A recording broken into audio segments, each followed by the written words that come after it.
ಇಲ್ಲಾರದು ಒಂದೊಂದೇ ವಿಚಾರಗಳನ್ನ ಯಾಕೆ ಮಾನ್ಯ ಮುಖ್ಯಮಂತ್ರಿಗಳು ಎಳ್ಕೊಳ್ತಾ ಇದ್ದಾರೋ ಗೊತ್ತಿಲ್ಲ. ಯಾಕೆ ಅಂತಂದ್ರೆ ಆಸ್ತಿಕರ ಪಾಲಿಗೆ ಭೂ ವೈಕುಂಠ, ವಿಷ್ಣು ದೇವರು ಕಲಿಯುಗದಲ್ಲಿ ವಾಸಿಸುವ ಪವಿತ್ರ ಸ್ಥಳ ತಿರುಪತಿ ಅನ್ನೋ ನಂಬಿಕೆ. ಇಲ್ಲಿ ಜಗ ಕಾಯುವ ತಿಮ್ಮಪ್ಪನಿಗೆ ಸಲ್ಲುವ ಮೊದಲ ಪೂಜೆ ಕರ್ನಾಟಕದ ಹೆಸರಿನಲ್ಲಿ. ಬಹಳ ವಿಶೇಷತೆ ಅದು. ಈ ಕರ್ನಾಟಕದ ಆರತಿಯ ವಿಚಾರದಲ್ಲಿ ಈಗ ಮಹಾ ಜಟಾಪಟಿ ಶುರುವಾಗಿದೆ. ಮೈಸೂರು ಸಂಸ್ಥಾನದ ರಾಜರ ಹೆಸರಿನಲ್ಲಿ ನಡೆಯುವಂತಹ ಮೊದಲ ಆರತಿ ಜನಪ್ರತಿನಿಧಿಗಳಿಗೂ ವಿಸ್ತರಿಸಬೇಕು ಅಂತ ಸಿಎಂ ಒಂದು ಹೇಳಿಕೆಯನ್ನು ಕೊಟ್ಟರು. ಇದು ವಿವಾದಕ್ಕೆ ಈಗ ಕಾರಣವಾಗಿದೆ. ಸೊ ಅದಕ್ಕೆ ಟಿಟಿಡಿ ಕೂಡ ಆಕ್ಷೇಪವನ್ನು ವ್ಯಕ್ತಪಡಿಸಿದೆ. ರಾಜರಿಗೆ ಕೊಡುವ ಗೌರವ ಇತರರಿಗೆ ಕೊಡೋಕ್ ಆಗೋದಿಲ್ಲ ಅನ್ನುವಂಥ ಕಡ್ಡಿ ಮುರಿದಂಗೆ ಸ್ಪಷ್ಟವಾಗಿ ಟಿಟಿಡಿ ಸದಸ್ಯರು ಹೇಳ್ತಾ ಇದ್ದಾರೆ. ಹಾಗಿದ್ದಾಗ ಏನಿದ್ ಕಿಡಿ ಇಲ್ಲಿದೆ ನೋಡಿ. ತಿರುಪತಿಯಲ್ಲಿ ಪ್ರಥಮ ಆರತಿ ವಿವಾದ. ಆರತಿ ವಿಚಾರದಲ್ಲಿ ಜೋರಾಯಿತು ಜಟಾಪಟಿ. ತಿರುಪತಿ ದೇವಾಲಯದಲ್ಲಿ ಜಗ ಕಾಯುವ ಗೋವಿಂದನಿಗೆ ನಿತ್ಯ ಸುಪ್ರಭಾತ ಸೇವೆ ನಡೆಯುತ್ತೆ. ಈ ಸೇವೆಯಲ್ಲಿ ಮೊದಲ ಆರತಿ ವಿಚಾರ ಈಗ ಹೊಸ ವಿವಾದಕ್ಕೆ ನಾಂದಿ ಹಾಡಿದೆ. ಈ ಮೊದಲ ಆರತಿಯ ಗೌರವವನ್ನ ಕರ್ನಾಟಕದ ಸಚಿವರು, ಶಾಸಕರು ಮತ್ತು ಜನಪ್ರತಿನಿಧಿಗಳಿಗೂ ವಿಸ್ತರಿಸುವ ಕುರಿತು ಸಿಎಂ ಡಿಕೆ ಶಿವಕುಮಾರ್ ತಿಳಿಸಿದ್ರು. ಆದರೆ ಸಿಎಂ ಡಿಕೆಶಿ ಮಾತಿಗೆ ಟಿಟಿಡಿ ತೀವ್ರ ವಿರೋಧವನ್ನ ವ್ಯಕ್ತಪಡಿಸಿದೆ. ತಿರುಪತಿದು ಏನಂತಂದ್ರೆ ಮಹಾರಾಜರ ಕಾಲದಿಂದ ಮೊದಲನೇ ಆರತಿ ನಮ್ಮ ಕರ್ನಾಟಕದ್ದು. ಅಲ್ಲೊಬ್ಬ ಆಫೀಸರ್ ಕೊಡ್ತಾ ಇರ್ತಾನೆ.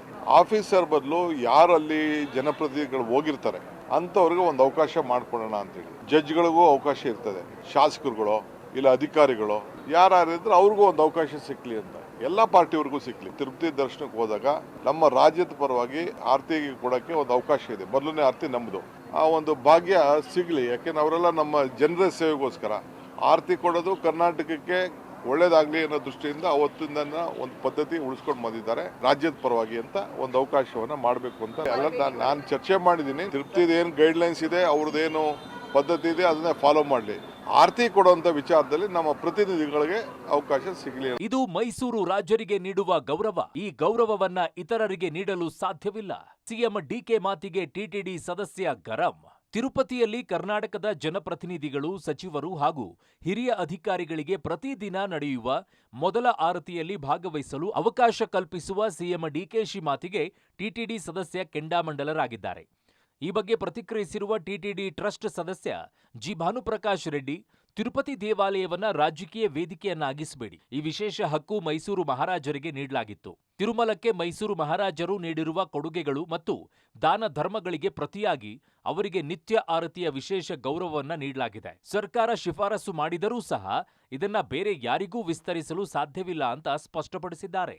कर्नाटक मुख्यमंत्री डीके शिवकुमार ने एक स्टेटमेंट दिया, इधर तिरुमला में नित्य आरती होने के समय में एमएलएस, मिनिस्टर्स और उधर ऑफिसर्स को अलो करने के लिए वो नया प्रपोजल लेने वाला है. अच्छा नहीं है डीके शिवकुमार जी. ये पूरा मैसूर महाराज को दिए का प्रिविलेजेस है. ये आपके लिए और आपका मंत्रिमंडल के लिए, आपके एमएलए को नहीं है. ऐसा नहीं है, सिस्टम नहीं है. So you withdraw your votes. Board meeting is going to happen. I definitely raise this content and definitely I oppose this. क्योंकि ये अच्छा नहीं है. डीके शिवकुमार जी, ये धार्मिक क्षेत्र है. ये क्षेत्र को राजकीय क्षेत्र नहीं बनाना है आप. ये पूरा आध्यात्मिक क्षेत्र है. ಕರ್ನಾಟಕದ ಹೆಸರಿನಲ್ಲಿ ನಡೆಯುವಂತಹ ಮೊದಲ ಆರತಿಗೆ ತಿರುಪತಿ ತಿಮ್ಮಪ್ಪನ ಸನ್ನಿಧಾನದಲ್ಲಿ ಕರ್ನಾಟಕದ ಜನಪ್ರತಿನಿಧಿಗಳಿಗೆ ಜೊತೆಗೆ ಮಂತ್ರಿಗಳಿಗೆ, ಹಿರಿಯ ಅಧಿಕಾರಿಗಳಿಗೆ ಅವಕಾಶ ಕಲ್ಪಿಸುವುದಾಗಿ ಸಿಎಂ ಡಿಕೆ ಶಿವಕುಮಾರ್ ಅವರು ಹೇಳಿಕೆಯನ್ನು ಕೊಟ್ಟಿದ್ದಾರೆ. ಇದಕ್ಕೆ ಟಿಟಿಡಿ ಸದಸ್ಯರಾಗಿರುವಂತಹ ಭಾನುಪ್ರಕಾಶ್ ರೆಡ್ಡಿ ತೀವ್ರವಾಗಿರುವಂತಹ ಆಕ್ಷೇಪವನ್ನು ವ್ಯಕ್ತಪಡಿಸಿದ್ದಾರೆ. ಈ ವಿಷಯವನ್ನ ರಾಜಕೀಯಗೊಳಿಸಬೇಡಿ. ತಿರುಪತಿ ತಿಮ್ಮಪ್ಪನ ಸನ್ನಿಧಾನದಲ್ಲಿ ಮೊದಲ ಆರತಿಯನ್ನ ಕೊಟ್ಟಿರುವಂಥದ್ದು ಮೈಸೂರು ಸಂಸ್ಥಾನದ ಮಹಾರಾಜರಿಗೆ ಸಲ್ಲಿಸ್ತಾ ಇದ್ದಂತಹ ಗೌರವ. ಅದು ಮಹಾರಾಜರ ಹಕ್ಕಾಗಿತ್ತು. ಅವರು ಕೊಟ್ಟಿರುವಂತಹ ಅಪೂರ್ವ ಕೊಡುಗೆಗಳ ಸ್ಮರಣೆ ಅದಾಗಿತ್ತು. ಹಾಗಾಗಿ ಸರ್ಕಾರ ಬೇರೆಯವರಿಗೆ ಶಿಫಾರಸು ಮಾಡಿದ್ರೂ ಈ ಸೇವೆಯನ್ನ ವಿಸ್ತರಣೆ ಮಾಡೋದಕ್ಕೆ ಸಾಧ್ಯ ಇಲ್ಲ ಅಂತ ಕಡಾಖಂಡಿತವಾಗಿ ಹೇಳಿದ್ದಾರೆ. ಮೊದಲ ಆರತಿ ಜಟಾಪಟಿ ಶುರುವಾಗಿದ್ಯಾಕೆ? ಕರ್ನಾಟಕಕ್ಕೂ ತಿಮ್ಮಪ್ಪನಿಗೂ ಇದೆಯಾ ನಂಟು? ವಿಶ್ವಪ್ರಸಿದ್ಧ ತಿರುಪತಿ ತಿಮ್ಮಪ್ಪನ ದೇವಸ್ಥಾನದಲ್ಲಿ ಪ್ರತಿದಿನ ಬೆಳಿಗ್ಗೆ ನೆರವೇರಿಸಲಾಗುವ ಅತ್ಯಂತ ಪವಿತ್ರವಾದ ಮೊದಲ ಆರತಿ ಸಾಂಪ್ರದಾಯಿಕವಾಗಿ ನಮ್ಮ ಕರ್ನಾಟಕ ರಾಜ್ಯದ ಹೆಸರಿನಲ್ಲೇ ಸಲ್ಲಿಕೆಯಾಗತ್ತೆ. ತಿರುಪತಿ ಕ್ಷೇತ್ರಕ್ಕೂ ಕರ್ನಾಟಕಕ್ಕೂ 400 ವರ್ಷಗಳ ಅವಿನಾಭಾವ ಧಾರ್ಮಿಕ ಮತ್ತು ಐತಿಹಾಸಿಕ ನಂಟಿದೆ. ಈ ನಂಟಿನ ಪ್ರತೀಕವಾಗಿ ಸ್ವಾಮಿಯ ಮೊದಲ ಆರತಿ ಕರ್ನಾಟಕದ ಪರವಾಗಿಯೇ ಸಲ್ಲಿಸಲಾಗುತ್ತೆ. ತಿರುಪತಿ ತಿಮ್ಮಪ್ಪ ಕೋಟಿ ಕೋಟಿ ಭಕ್ತರ ಆರಾಧ್ಯ ದೈವಿಕ ಸ್ಥಳ. ತಿರುಮಲ ಶ್ರೀ ವೆಂಕಟೇಶ್ವರ ದೇವಸ್ಥಾನದ ಇತಿಹಾಸದಲ್ಲಿ ಕರ್ನಾಟಕಕ್ಕೆ ಮೊದಲ ಪ್ರಾಶಸ್ತ್ಯ. ಇಲ್ಲಿ ತಿಮ್ಮಪ್ಪನಿಗೆ ನಡೆಯುವ ಮೊದಲ ಆರತಿಯು ಕರ್ನಾಟಕದ ಹೆಸರಿನಲ್ಲಿಯೇ ಅನ್ನೋದು ಮತ್ತೊಂದು ವಿಶೇಷ. ಕರ್ನಾಟಕದ ಹೆಸರಿನಲ್ಲಿ ಯಾಕೆ ಮೊದಲ ಆರತಿ? ಏನಿದು ರೋಚಕ ಇತಿಹಾಸ?